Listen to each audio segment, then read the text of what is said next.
자, 우리 성도 여러분 한번 따라해 보시겠습니까? 초대교회로 돌아가자. 한 번 더. 초대교회로 돌아가자.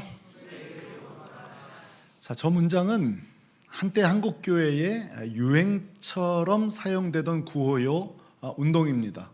그래서 많은 교회들이 피어로도 사용하고 목사님 설교에 단골 메뉴로 등장하는 제목이고 저도 한 바 있습니다.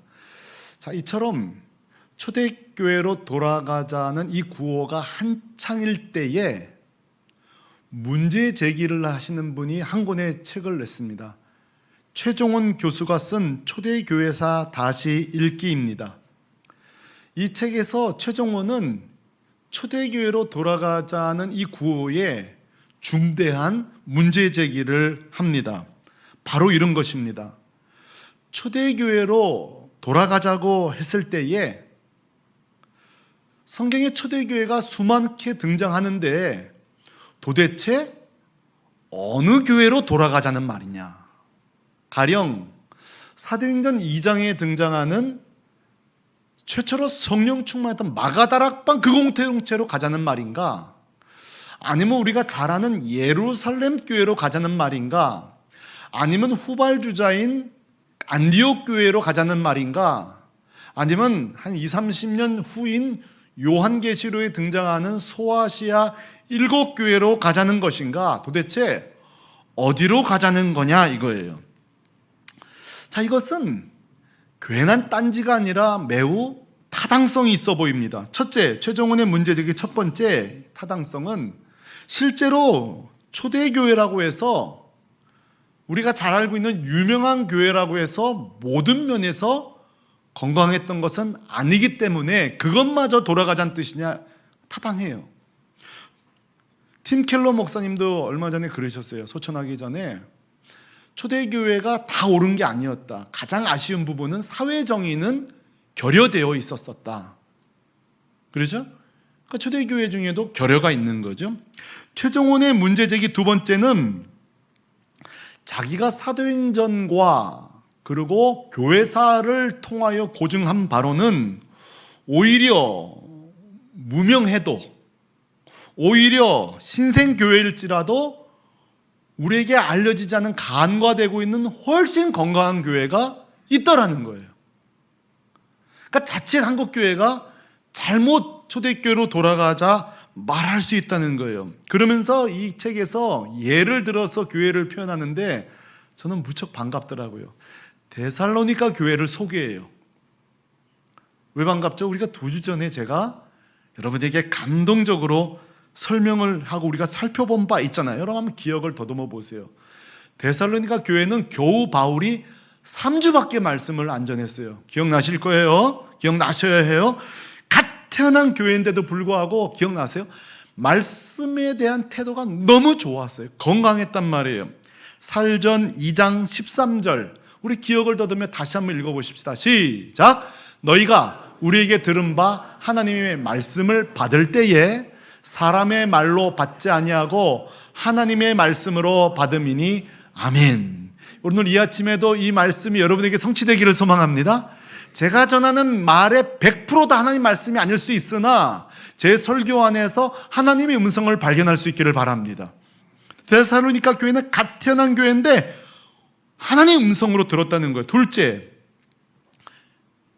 3주밖에 안 된 교회인데 유럽의 교회들에게 본이 되었다는 거예요. 본이 되었다.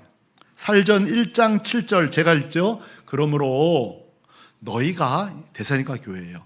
마게도냐와 아가야에 있는 모든 믿는 자들에게 뭐가 되었다고요?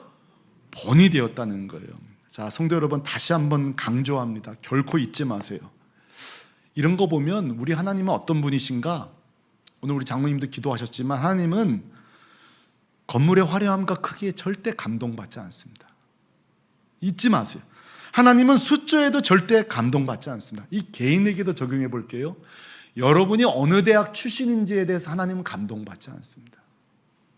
우리 하나님은 여러분의 통장 잔고의 양에도 감동받지 않습니다. 오히려 하나님은 이처럼 개척교회라도 몇 명 안 모여 있어도 작고 무명일지라도 주신 말씀을 단 한 방울이라도 하나님의 말씀으로 듣는 교회를 하나님 감동받으십니다. 여러분 잊지 마시기를 바라요. 우리 샘물결교회가 여러분 꼭 그런 교회 되기를 소망합니다. 하나님 어떤 교회인가 위치도 중요치 않아요. 우리 교회가 청담동에 있던 강남에 있는 거 중요치 않아요. 하나님 우리의 직분에도 그렇게 감동받지 않아요. 그저 우리가 그냥 형제 자매일지라도 믿음의 본되어 살아가면 목사, 장로일 필요도 없어요. 그냥 믿음의 작은 본만 보여도 하나님이 감동받으십니다. 자, 따라합시다. 주님을 감동시키는 교회가 됩시다. 그래서 요한계시록 보면 빌라델피아 교회 같은 경우는 사실 칭찬할 게 별로 없어요. 모든 게 약해요. 계시록 3장 8절 보세요. 근데 칭찬하세요. 뭐라고 한지 아세요? 볼지어다 내가 내 앞에 열린 문을 두노니 능히 닫을 사람이 없으리라. 그다음부터 시작. 내가 내 행위를 아노니 내가 적은 능력을 가지고도 내 말을 지키며 내 이름을 배반치 아니하였도다. 저 말씀 띄워놓으세요. 하나님 뭘 감동받으세요? 능력이 적다고 해서 애게게 그러지 않으세요. 적은 능력을 가지고도 내 말을 지켜준 거, 너무 이게 고마운 거예요. 내 이름을 배반하지 않은 거.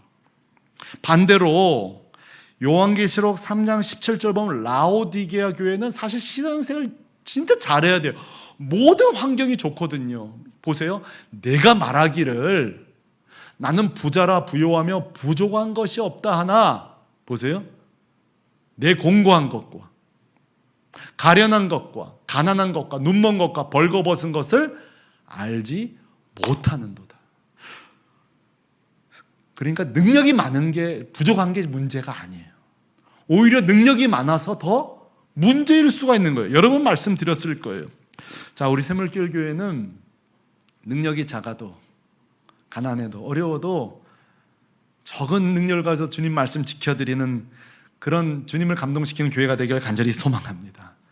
이런 데살로니가 교회를 바울이 3주 만에 떠나야 했으니 얼마나 아쉬웠겠어요.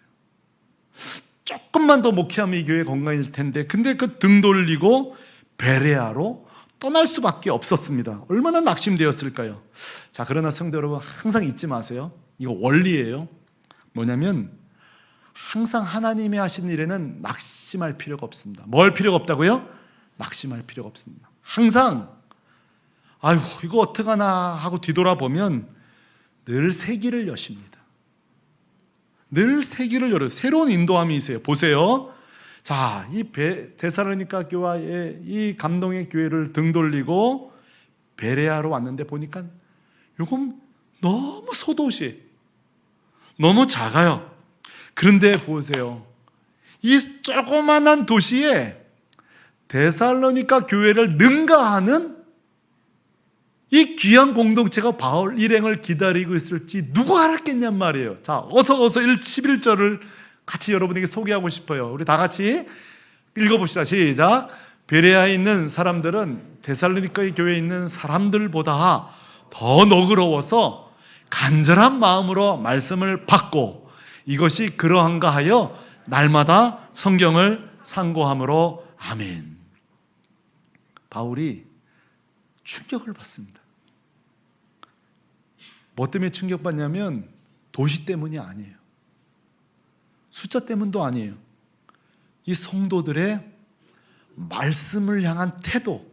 지금 데살로니가 교회도 너무 감동을 받았는데 이건 한 수 위에, 오늘 보면 데살로니가 교인보다 더 이랬단 말이에요. 더 한 수 위에 준비된 성도들을 하나님께 준비시키는 걸 보고 충격을 받았습니다. 이 세 가지를 제가 지금 소개할 텐데, 특별히 우리가 지금 말씀 읽기 운동을 하고 있어서 참 이 말씀이 잘 맞는다. 우리가 어떻게 성경 읽기를 할 것인가, 또 평생 우리가 하나님 말씀을 어떻게 대할 것인가 할 때에 오늘 이 베레아 성도가 보여주는 이 세 가지의 이 사실이 중요한 원칙으로 우리가 안에 자리 잡기를 바라며 제가 세 가지를 소개하겠습니다. 첫째, 이 말씀에 대한 이 베레아 성도들의 이 태도, 첫째는 한번 따라 하시죠. 너그러움.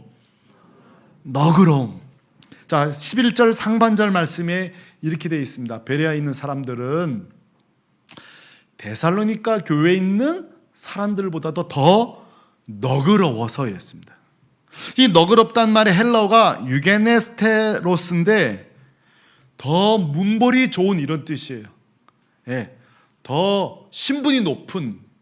그래서 옛날 우리 이번 버전 말고 전 성경 번역 때는 기억나세요? 더 신사적이어서 이렇게 쓰신 적이 있어요. 근데 이번에 어떻게 바뀌었는가 하니 더 너그러워서로 바뀌었어요. 사실은 이건 약간 반칙이에요. 왜냐하면 원래 문법적으로는 신분을 말하는 거예요. 그러나 이 헬라어가 문맥에 따라 신분적인 의미로도 쓰지만 태도, 정신적인 의미로 어떻게 표현되냐면 따라합시다. 편견이 없는, 개방적인, 이렇게도 쓰여요. 그래서 어떤 영어 성경은 오픈 마인드 이렇게 돼 있더라고요.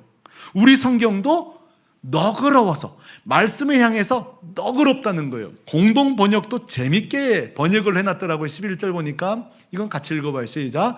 그것 유다인들은 데살로니가 유다인들보다 마음이 트인 사람들이어서. 그렇죠? 마음이 트였다는 거예요. 자, 여러분 오늘 설교 시간에 마음이 트여 있습니까? 오픈 마인드 되어 있습니까? 그러니까 이런 거예요. 바울이 지금 설교할 때에 내가 신분이 높은데 그러면서 그 바울의 설교를 평가절하하지 않았다는 거예요. 반대로 나랑 비슷한 애면서 경청하거나 그 말하는 화자의 높낮이에 따라 들을 거냐 말을 거냐를 선택하지 않고 오픈 마인드, 열린 마음으로 들었다는 거예요. 이게 바울이 깜짝 놀란 거예요. 에이, 도대체 예수가 뭐야? 이러지 않았다는 거예요. 예수? 오픈 마인드. 한번 들어보자. 한번 들어볼까? 아예 관심을 끊어버린 게 아니라 관심만 가졌다는 거예요. 자, 이걸 어떻게 우리에게 적용할 수 있는지 해보겠습니다. 우리 교회도 지금 아직까지 예수님을 믿지 않지만, 예수님을 나의 구주로 믿지 않지만 배우자를 따라 오늘 예배에 나오신 분이 있습니다. 동생을 따라 또는 형을 따라 나온 분들이 있어요. 또 이렇게 보니까 이렇게 안 나오면 바가지를 긁으니까, 또 집이 이게 좀 불편해지니까 내가 세계 평화에는 임하지 못하지만 가정의 평화라도 임하져야지 이래가지고 예배 나와주는 경우가 있어요. 사실 여러분 그것도 귀한 거예요. 옆 사람에게 나와줘서 고맙습니다. 이게 정말 귀한 거예요. 자, 그런데 말이죠, 여기서 한 걸음만 좀 더 나가세요. 이 베레아 성도는 나와줘서 고마워를 한 걸음 더 나가 한번 들어볼까? 아니, 저 여자가 왜 자꾸 예수 그러지? 아니, 내 남편이 저 별거 책 읽기도 싫었는데 왜 자꾸 성경 보지? 그 주일날 푸른 초장 그러면 골프장밖에 모르는데 또 이 은혜가 푸른 초장 자꾸 왜 교회 가지? 바로 그 마음이에요. 내가 사랑하는 사람이 교회 가는데 사랑하는 사람이 저 코스트코 가자 그래도 같이 가주는데 교회 못 가죠? 그 마음 넘어서 진짜 예수라는 사람이 사실이야. 내가 정말 죄인인데 이 죄가 해결된다네. 예수님 나를 대신 죽었다네. 이게 정말 가능해? 바로 그 마음 말이에요. 자, 오늘 우리 예배 드리는 우리 성도들 중에 오늘 예배를 통해 한 걸음 더 주님께 가까이 가게 되기를 주님의 이름으로 축복합니다. 제가 한번 말씀드렸잖아요. 그 베이직 교회 조정리 목사님 간증해 보면 그분이 MBC 아나운서였고 사장까지 했잖아요. 그리고 그 아내는 굉장히 차가운 사람이었대요. 종교 그러면 아주 치를 떠는 사람인데 이 조정민 이분이 아내가 교회를 가는 거예요.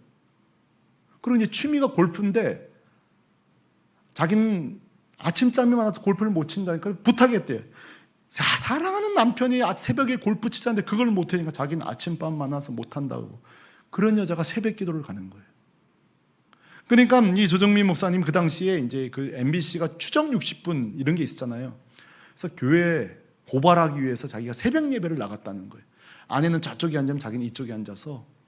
근데 신기한 일이 첫날 일어났다는 거예요. 앉자마자 눈물이 그렇게 쏟아지더라는 거예요. 갖고 이제 내가 늙었구나. 늙어서 이게 이제 호르몬 문제지 이게 예수 때문이 아니다. 1차 방어를 한 거예요. 1차 방어. 그러고 이제 목사 설교를 들으면서 이제 뭐가 잘못됐는지, 왜 이 잘못된 종교에 심취하고 있는지를 고발하는 거예요. 그 나머지는 여러분 뭐 유튜브에 그 내용들이 들어보세요. 결론은 뭐냐면 믿음은 들음에서 난다고 예수를 믿게 된 거예요. 그리고 그분이 목사가 된 거 아니겠습니까? 자, 제안합니다.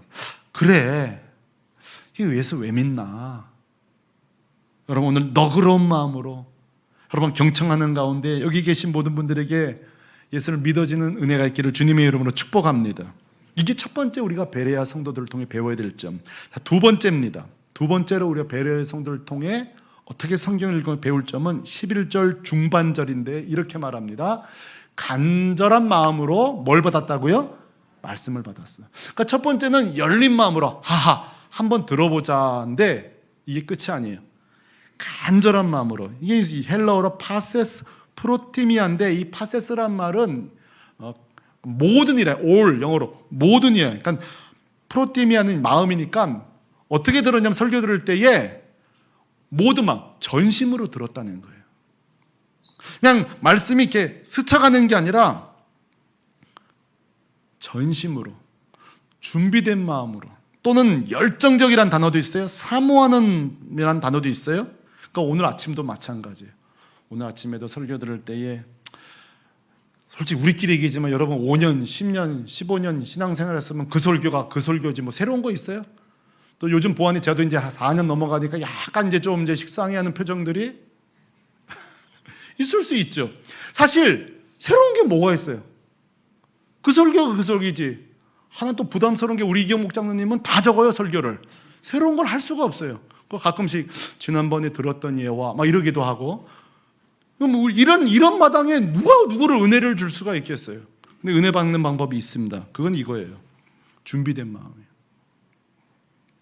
똑같은 본문 두 번, 세 번 들었을지라도 시대가 바뀌었잖아요. 내가 바뀌었잖아요. 내 상황이 바뀌었잖아요. 오늘 또 주님 뭐라고 말씀하시나? 요즘 우리 가정에 이런 문제가 있는데 요즘 내 마음이 지옥 같은데 오늘 주님이 나에게 뭐라고 말씀하시나? 여러분 이게 뭐예요? 이게 바로 준비된 마음이에요. 자, 오늘 이 아침에 여러분 준비된 마음으로 설교를 듣고 있습니까?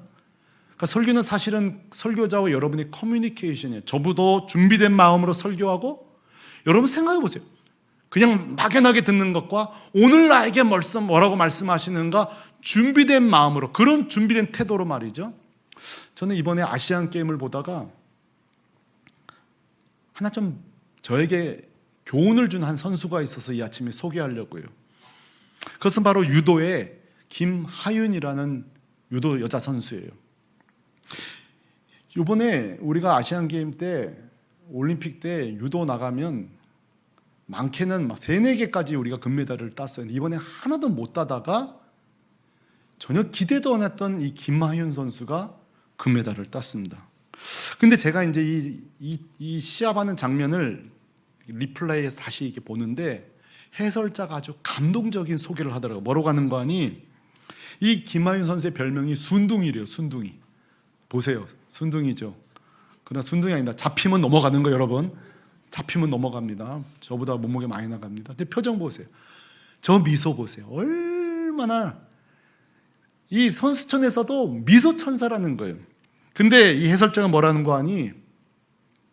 김하윤이 연습에 들어가고 시합에 들어가면 눈빛이 달라진대요. 저렇게 바뀌는 거예요. 저렇게 바뀌는 거예요. 근데 문제는 김하윤이랑 선수가 붙으면 상대편이 그 기에 눌려버린다는 거예요. 유도는 2가지 싸움이래요. 하나는 눈싸움이, 하나는 이게 딱 잡아보면 아 내가 이기겠구나, 지겠구나 아는데 김하윤의 특징은 그 눈빛이에요. 눈빛에 보고 해설자가 그래요. 그날 그랬다는 거예요. 아 이기겠구나 오늘. 그리고 상대편 선수 보니까 지겠구나 싶은 게 이미 태도가 다르다는 거예요. 여러분 저는 유도만 그렇다고 생각하지 않습니다. 예배도 똑같습니다. 우리가 예배 드릴 때에 말씀을 드릴 때에 간절한 눈빛으로 오늘 말씀하십시오. 그런 눈빛으로 예배 드릴 수 있는지 이쯤에서 우리가 실습해봐요. 좌우 한번 눈빛으로 보십시오. 오늘 어때 살아있습니까? 내가 저 이정철 목사를 잡아먹으리라. 어때요, 여러분? 오늘 말씀만 하십시오. 말씀만 하십시오. 여러분, 이거 한번 해보세요. 예배 시간에 빨리 와야 돼요? 늦게 와야 돼요? 사실 그 질문은 의미 없는 거예요. 주님, 정말 오늘 내가 하나님 음성 듣기 원합니다 하면서 좀 일찍 와서 내 마음을 준비시키는 거예요. 마음을 준비하고. 한 주석가가 이런 말을 했어요. 이 베레아 성도를 보면서 저렇게 재미난 얘기를 했는데 같이 읽어보면 합니다. 시작. 하나님께서 무슨 말씀을 하실까? 굶주린 아이처럼 기다렸다. 목마른 사슴처럼 기다렸다. 이따가 우리 저 찬양 부를 거예요. 목마른 사슴. 괜찮지 않아요? 이 베레아 성도를 굶주린 아이처럼 기다렸다는 거예요. 말씀을. 목마른 사슴처럼. 자, 여러분 새물교회 성도 여러분 다 사슴이 되시길 바랍니다. 사슴과 같은 눈망울로, 목마른 마음으로 말이죠. 자, 이것이 바로 우리가 두 번째로 베레아 성도를 배운 태도예요. 그러니까 오늘부터 달라지셔야 돼요. 큐티를 하든 주님 말씀을 들을 때에 목사님도 말씀으로 우리를 잡아먹을 주면 나도 마찬가지다. 나도 오늘 주시는 말씀 듣겠습니다. 그런 마음으로 상말이죠. 이것입니다. 자, 마지막입니다. 마지막으로 우리가 베레아 성도들이 배울 점, 사실 오늘 제 설교에서 제일 중요한 부분은 어쩌면 여기에요. 11절 하반절 말씀 다 같이 읽겠습니다. 시작. 이것이 그러한가 하여 날마다 성경을 상고함으로 아멘. 여기서 중요한 단어는 두 가지예요. 날마다. 자, 바울의 설교가 끝났습니다. 그리고 이것은 돌아간 뒤에 베레아 성도들의 반응이에요. 첫째로는 날마다 성경을 상고함으로. 이 헬라어가 아나크리노라는 말인데 이 네 가지 용례로 사용돼요. 상세 연구하다, 조사하다, 질문하다, 자기에게 적용하다. 이게 재밌는 게 이 베레아 성도들이 알면 알수록 진짜 매력적이잖아요. 보세요. 순수해요. 열린 마음도 있어요. 열정도 있어요. 그런데요, 또 호락호락하진 않아요. 왜 이런 말을 쓰냐면 바울이 설교 끝나면 집에 가서 이거 맞나 하고 또 확인해 왔다는 거예요. 이게 또 호락호락하진 않은 거예요. 진짜 이 바울이 설교한 예수 그리스도가 구약에서 말한 것들, 이때는 신약 성경이 없으니까 구약에서 말한 예수 그리스도가 맞나 집에 가서 상세히 연구했다는 거예요. 그리고 바울의 설교를 넘어 연구하다 보니 더 예수님에 대해서 더 알아가는 거예요. 요만큼을 알려고 했었는데 더 심화적으로 알아가는 거예요.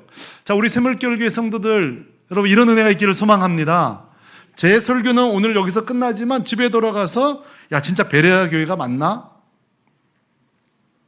또 어떤 분은 헬라어까지 찾아보는 분도 있어요. 진짜 맞나? 해보세요. 심화적으로 연구해 보는 거예요.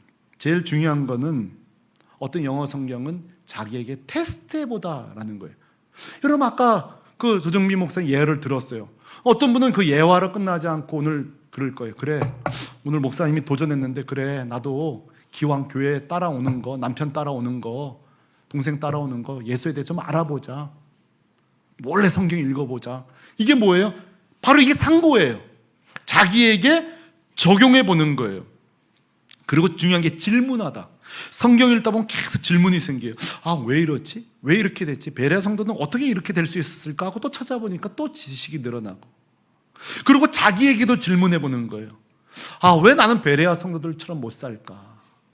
사실 설교할 때에, 성경 읽을 때에 우린 두 가지 질문해야 돼요. 성경에게 질문하고 또 자기에게도 질문하는 훈련을 해야 돼요. 왜 내 기도는 요즘 약하다 했을까? 자꾸 자기에게 질문해 보는 거예요. 요즘 왜 내 예배는 이렇게 차가워졌을까? 자기에게 질문해 보는 거예요. 어떤 분은 그래요. 목사님, 저는 요즘 왜 이렇게 침체됐는지 모르겠다고. 목사님, 저는 요즘 왜 이렇게 기도가 식었는지 모르고 예배가 이렇게 차가워진지 모르겠다고. 어떻게 하면 좋아요? 그래요? 제가 이렇게 말합니다. 자, 여러분들에게도 말씀드려요. 그 질문을 하는 게 여러분이 살아있는 증거입니다. 살아있는 사람만 아픔을 알고 고통을 하고 통증을 합니다. 내 기도가 약해졌다는 것은 강했던 적이 있는 사람만 이 얘기를 할 수 있는 거예요. 내가 뜨거워졌던 적이 있던 사람만 이 얘기를 할 수 있는 거예요. 자, 제가 좀 심각하게 얘기할게요. 내가 기도 안 해도 요즘 내가 기도해야 되는데 이런 생각조차 없다면 여러분 심각한 거예요. 내 예배가 약해지고 내 모든 주님과 관계가 단절됐는데 요즘 내가 너무 단절됐네, 이 의식조차 없다면 여러분 집중 치료가 필요해요. 그러므로 아까 했던 문제 제기, 목사님 난 요즘 이렇게 기도가 싫었어요, 어떻게 하면 좋아요? 그게 귀한 거예요. 그게 바로 상고하는 거예요.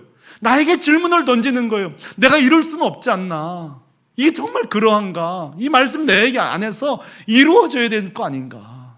성도 여러분, 여러분들에게 이런 건강한 질문이 있기를 소망합니다.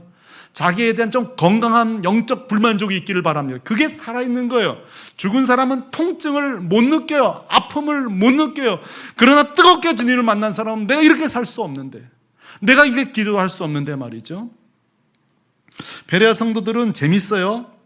막 화려하진 않지만, 그리고 막 큰 소리로 막 아멘 하진 않지만 서서히 뜨거워지는 사람이에요. 괜찮지 않아요?